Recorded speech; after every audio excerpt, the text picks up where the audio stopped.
The following sequence was assembled from material of varying quality, so do not adjust your set.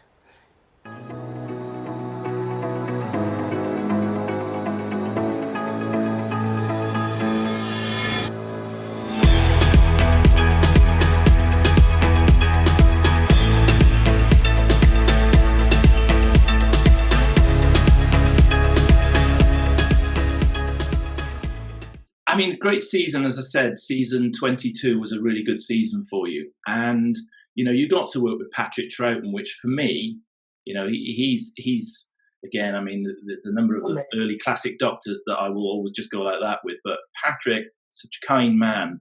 I mean, you must have had a barrel of laughs on that program. For me, Patrick was the governor. He was the man who did the first 3 generations, the hard job, you know.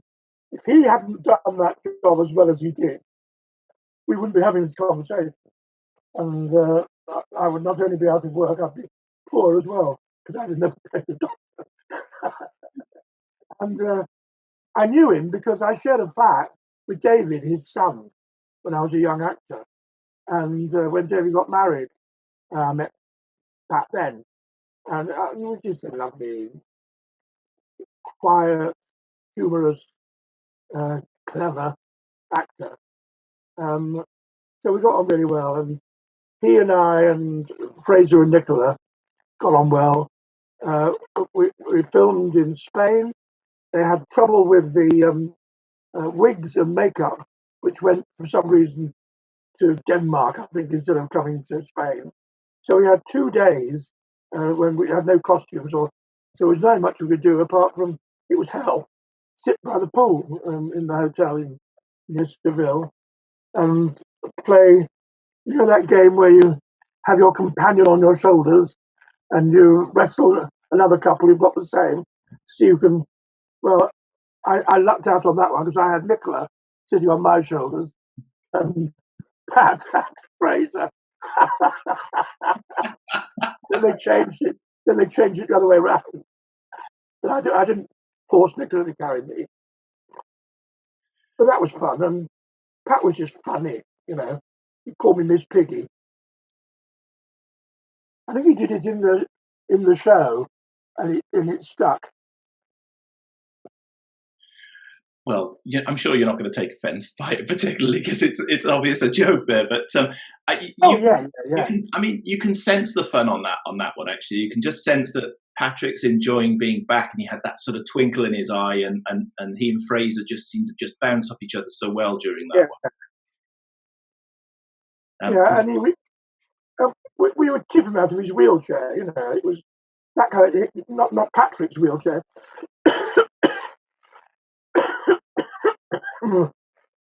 Oh, excuse me. The doctor was in a wheelchair, part of the story. And in rehearsal, we'd creep up behind him and tip him out of it. I mean, that's kind of a shorthand of saying you're mates, really. You wouldn't do that to Christopher Eccleston. Oh, yeah.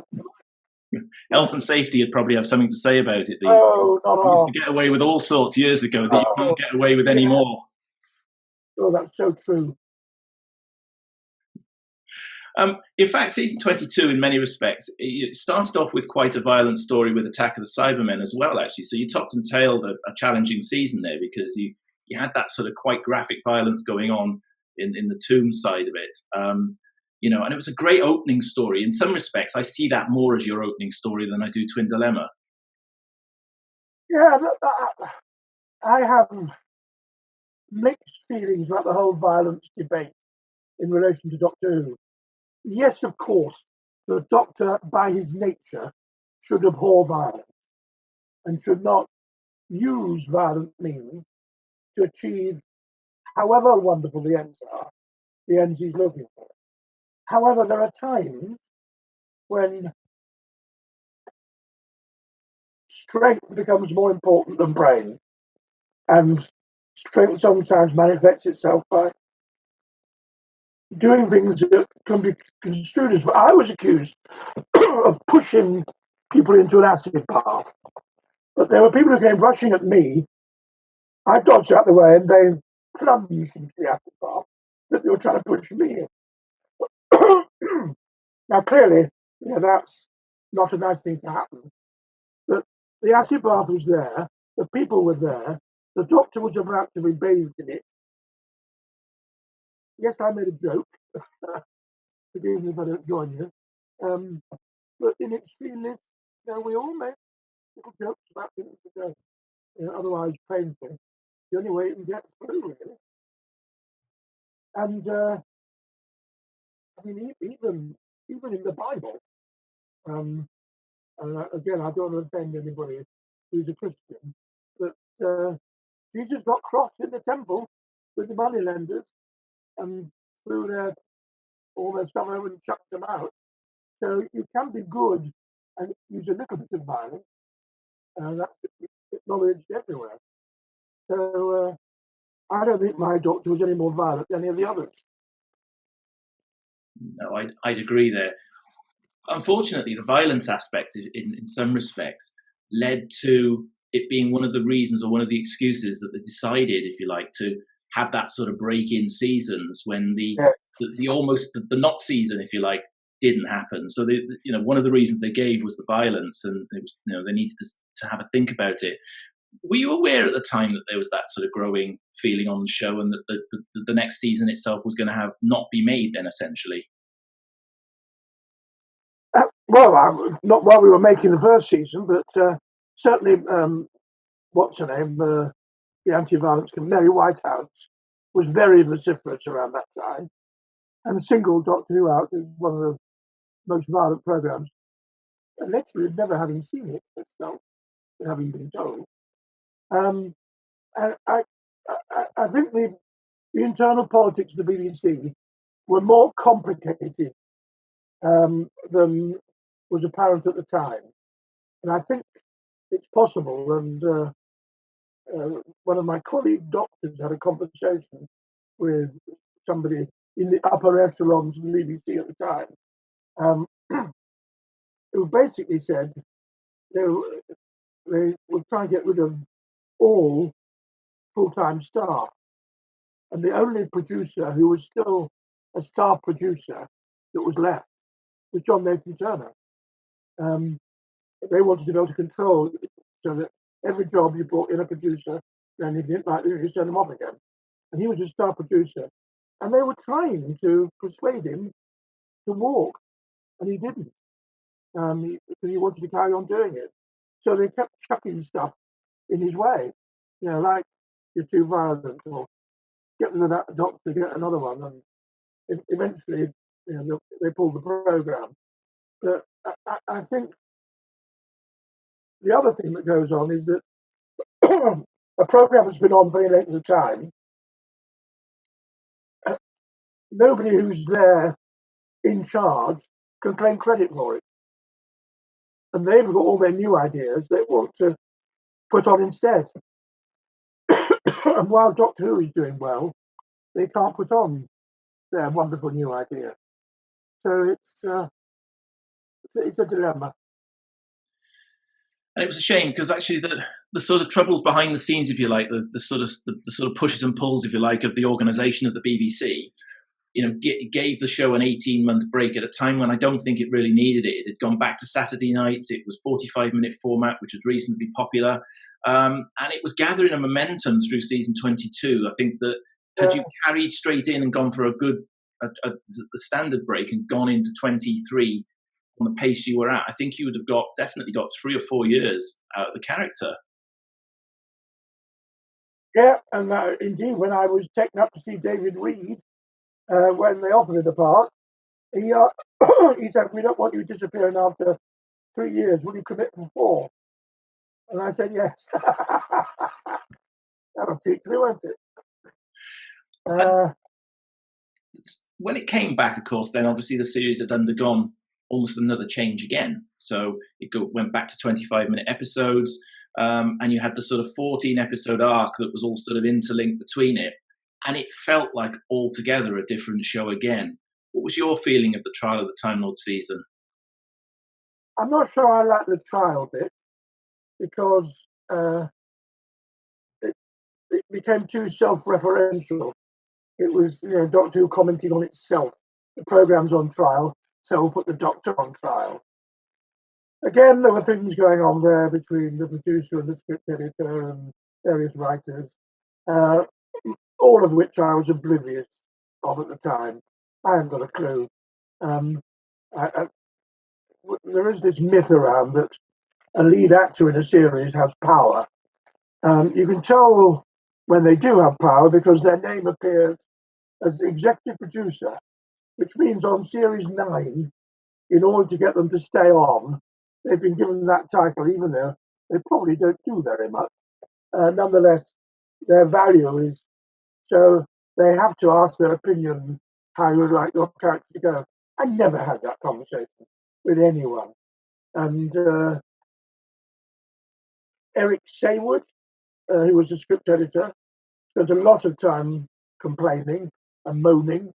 He came around to my house several times for lunch when he moaned about John Nathan Turner. And I tried to pacify him, and I said, well, he's got the job of running it. He's your boss. If that's what he says, you either do it or you say, I can't do that, and you go and get another script editing job. Well, history is aware what happened there. I don't know. It was whether I should have been more clever, but for me, it was only season 2 of a job. And I'd never had experience of being the lead actor in a series for that long. So I didn't flex my muscles in any way. I probably wouldn't have had any joy if I had. But in retrospect, I can see where the problems were. It appears most certainly that John was struggling and he was having to do quite a lot of behind-the-scenes juggling just to try and just keep the series where it was. Yeah. And there was a relationship between the script editor and the great writer who wrote Two Doctors and what's his name? Robert Holmes. Robert Holmes and Eric Saywood were great friends, and Eric felt that Robert wasn't being well treated, and Robert was ill, and all those things were feeding into the general malaise behind the scenes. And we just learnt our lines and turned up rehearsed and went on location and recorded it. And mostly I had a good time. I got on really well with Pip and Jane Baker, who wrote well for my Doctor, I think. Sadly, now both deceased. Jane died a couple of years ago, Pip very recently. Yes, I know. Sad news. Sad news. But you got to effectively act alongside Michael Jaston. Now, I saw you two in Sheffield just a couple of weeks ago, and I find it hard to believe that was just a couple of weeks ago as well. And the two of you were on sparkling form, it's fair to say. That was the last event I went to before the big lockdown. It was. Oh, I love Michael, and I know he loves me as well. We get on really well. We take the unholy mick out of each other, and he's one of the cleverest, nicest, best underused actor. My God, he should have been up there. In my opinion, he is with Olivier and Anthony Hopkins and all those people. A wonderful voice, wonderful ability to inhabit a role. He's such a good, down-to-earth, funny man. So we get on really well. And the Variable was a fascinating character too, which was great. I had some lovely people to work with. Honor Blackman, another recent loss. She was wonderful.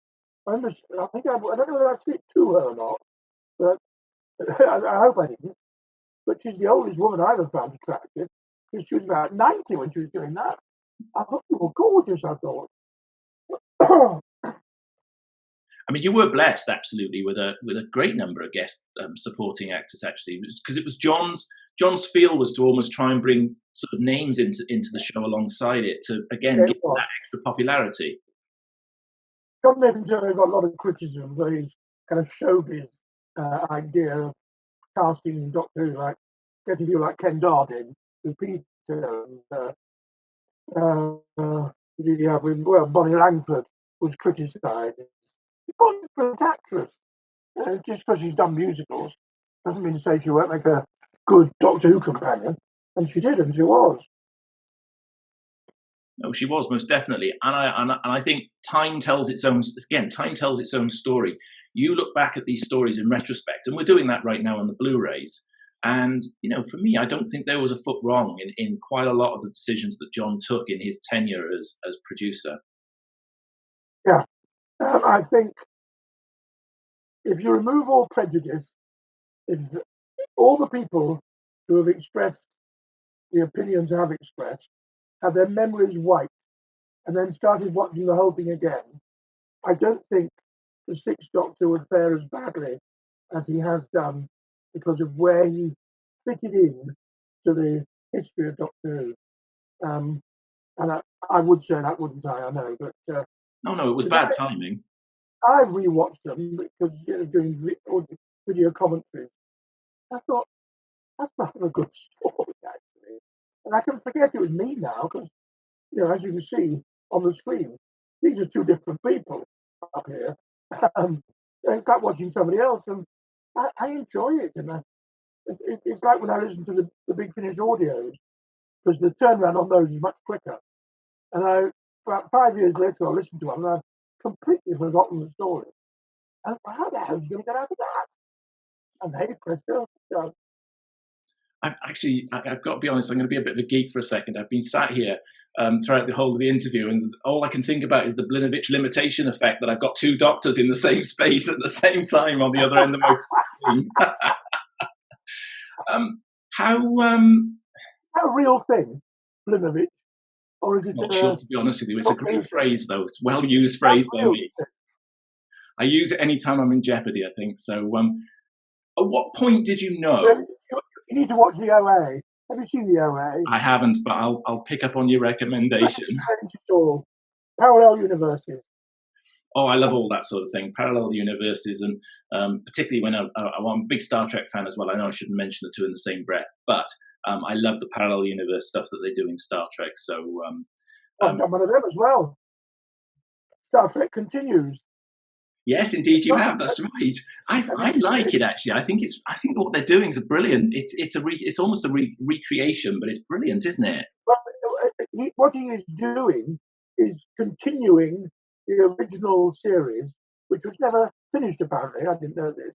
No. The dialogue, whatever it was, and he's doing it with new stories, but in precisely the same way, the same values, same camera use, same set, which he built brilliantly. And I think he's a genius, Captain Kirk, as well. I'm going to agree entirely with you. I think that's a great piece of work that they've been doing there. So, final question on Doctor Who. Sort of maybe the final one, or maybe two. But the final one I'm going to ask is, obviously, we got to the end of the sort of Trial of the Time Lord season, and then you're presented with the fact that the show you're not coming back. How was that landed with you? I remember exactly. I was in my kitchen, and the phone rang, and it was John Nathan Turner. I said, "Hello, John," and this was kind of September, October-ish of 1986, and he said, "I got good news and bad news.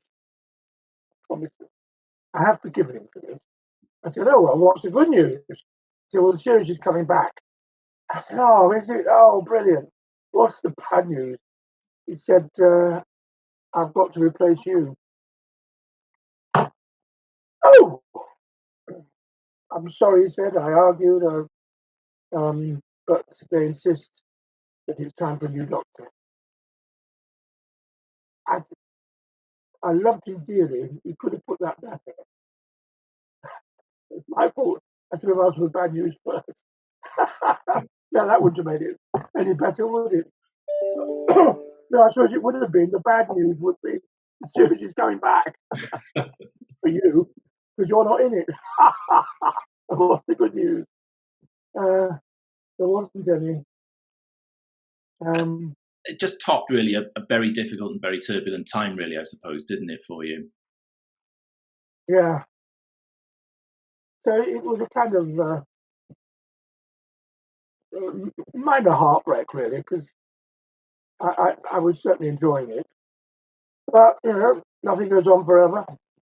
So, I've moved on now, and I can, in hindsight, I still have an affection for the programme, which some people find surprising. They say, they compliment me for still caring about the programme, even though I wasn't treated that wonderfully. But again, they say the passage of time is a great healer on all these things, and actually the way you look back and you reflect on things changes, I think, as you move through your life. Yeah. And your decision not to come back for the regeneration scene, after I had that message, my first reaction was I was irritated. So I asked to see the then head of series and serials. His name might come to me eventually. And I was granted an appointment. What can I do for you? I said, well, you sat me. No, you have been. Oh, no. We're very happy with your work. Michael Gray and I were thinking that the program needed a kind of artificial boost that a new doctor gives it. And 3 years is the best. I haven't done 3 years. I've done 2. Yeah, but 3 years in years, only 2 seasons. Yes, but no, we're very happy. We think you're a wonderful doctor, a wonderful actor. And then said, but we'd like you to come back. And the conversation will take place in October, next March, to do a regeneration. And I said, no, I'll do a series and go at the end of it, but I'm not going to come back just to do a regeneration. And it was a whole story ending with regeneration. I said, if I'm going to stop being the doctor, I'm not going to put everything else on hold because of 2 weeks' work next March. So I'm just going to say no. I said, but go away. I'll go away. Think about whether I can do the whole series, and I'll go at the end of that. I don't want to do that, but I will. And I never heard another word. And the writers who'd written the first story, the new series, had to rewrite it for Sylvester. And the only thing that happened subsequent to that was in November. So that's a good month later. I got a call from the BBC asking me to go to America to celebrate 50 years of British television. And I was the current doctor, the most successful BBC export, and the cast of the most popular series at the time. I can't remember the name of it or the actors. They were going as well anyway. Bob Peck and Joanne Whalley. It was that spy series. What was the name? Doesn't matter. And I said, you are aware that I'm no longer the doctor? And he said, no, it doesn't matter. So over we go to New York, where we're at a huge banquet with all the BBC dignitaries. And I'm in a limo with David Dimbleby and a couple of other people, and Bob Peck, Joanne Whalley, and a car pulls alongside us, a Rolls Royce, being driven by Michael Gray. And David Dimbleby winds the window down and says, "Oi, Grade, are you going to invite us to your club for a drink then?" And Michael says, "Oh yeah, follow me." And we follow this car. I promise you it's exactly like that. And of course, Dimbleby had been in the offing for being in control as well, against Michael Gray. So we end up at this club. I've never seen Michael Gray. He's never spoken to me. There's 8 of us around the table. He managed to sit down last, as far away from me as possible. But I'm next to his wife. And she is a very pleasant lady. We were chatting away. And he said, are you going to do another series too? I said, no, your husband has decided it's time to replace. Have you? He said. Oh, yeah, we don't talk about that now. And she said, well, why? What's wrong with Why isn't Colin doing it? And he got really twitchy. And I said, oh, it doesn't matter. No, but that was the only time I ever had the opportunity of having someone explain to me, and he didn't take it. And it sounded like he was he found that a bit awkward as well. Of course he would. Anyone would, wouldn't they? They would indeed. But Doctor Who stayed with you, and I mean, you are, obviously, I know the passage of time, and whilst there may have been turbulent, you're a fondly remembered Doctor Who. There's no two ways around it. You had some really good stories, and I think, everyone's got their place in the Doctor Who history, haven't they? Yes. And as the Brigadier got it right, nice chaps, all of them. All of him. Nice chaps, all of them. I got what he said. But all this attempting to separate us, into some pecking order.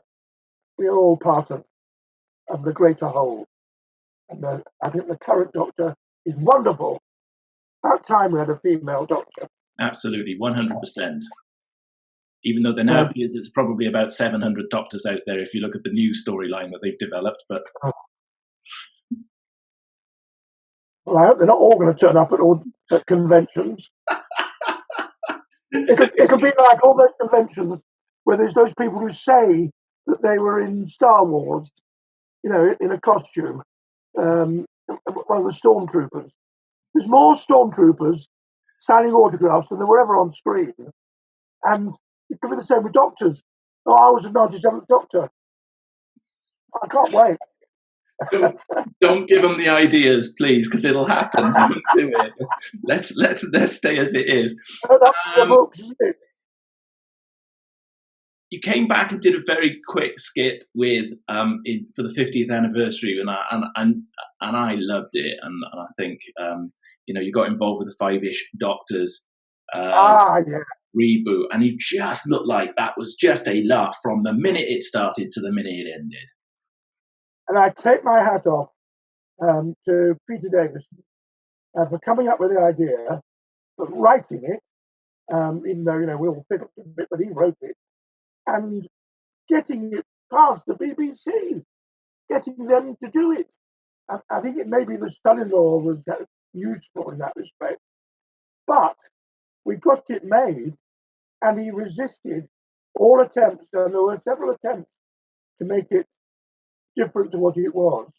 And Peter would not have it. It was about the three of us saying, why aren't we in it? And it ended up like that.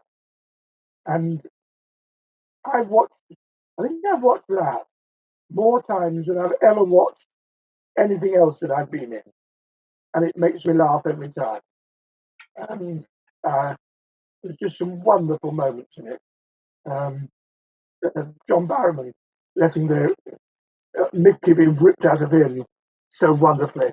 Well, everyone is the same. Everyone was, Peter being all jammed inside the TARDIS. Peter saying, "It's not much bigger, is it?" It was just funny. For me, it was one of the best things to come out around the 50th, and I'll watch it time and time again and roar with laughter every time I watch it, because it is just a beautifully crafted piece of TV that was meant a bit as a throwaway, but actually stands well on its own 2 feet. I absolutely agree with you. Before I lose you, because we're coming up to the end, I can't help but ask you, because I'm a little bit of a fan of the series, but whatever possessed you to do I'm a Celebrity? You can't guess. You can't guess what possessed me. It must have been good if you went and roughed it as well as you did in the jungle. Was it a good experience in the end for you? Yes, I wouldn't. I would do it again for the same money.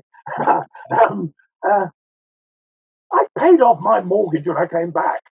And for a man heading towards 70, who was facing the prospect of a mortgage which I managed to pay for all those years, but the capital was still sitting there looking at me, and it suddenly wasn't. And that's a very good reason to do I'm a Celebrity. Absolutely, one of the best. That aside, I met people I would never have met otherwise. I know it probably didn't help my career as an actor. I accept that. That you don't get many people who've been I'm a Celebrity at the National Theatre or the RSC. Sadly, you don't. But I learned a lot about myself. I was only away from my wife and family for 3.5 weeks, and yet it became a bit like the end of the world. Now, when you watch it, as you possibly have, and you see people getting all, I want to see my children, you think, you've only been away 2 weeks, it gets you. You are totally cut off. You haven't got a phone, you're not allowed to, all the people who come in to do stuff won't talk to you. They reload your mic packs 3 times a day. If they talk to you, they're sacked. You try and get them to talk, but they won't. You try and get football results out of them. Did Man U win at the weekend? They just carry on doing it. It's designed to make people teeter on the brink, and they succeed. And I barely ate for the first 10 days. Now, I'm quite well equipped for not eating for 10 days, and it did me a lot of good. But there were some people there really struggling. And we were there with a girl who refused to do any of the challenges. So the Great British public voted for her every time. So for a week, all we had was rice. And it bonded us, actually. And they tried to make you say horrible things about each other. You know, they go that to die in everyone's place. Are you angry with her? No, we knew she wouldn't be able to do it. It's your fault, the public, not voting for her. And there's 1 or 2 people, until he died, I was still in contact with Eric Bristow, the darts player, who was a lovely bloke. And if you tell me that a Conservative MP would remain a friend even now, Nadine Dorries is one of the best people I have ever met. Supportive, kind, helpful. She got me through some really sticky patches, and she can do no wrong for me. She's a good lady. And I was pleased to see that she had got a full recovery as well from the from corona as well. Yeah. So when it's over, I should probably go and have dinner with her or something, because we haven't seen each other for quite a while. Lockdown continues for us.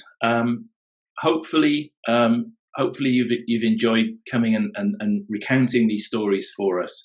I know that we're making a lot of fans happy around the world with the live streaming events that we're doing. It's been a pleasure to hear the stories. I really appreciate you taking the time out to talk to us, Colin. Thanks very much for your time. A great pleasure. Nice talking to you.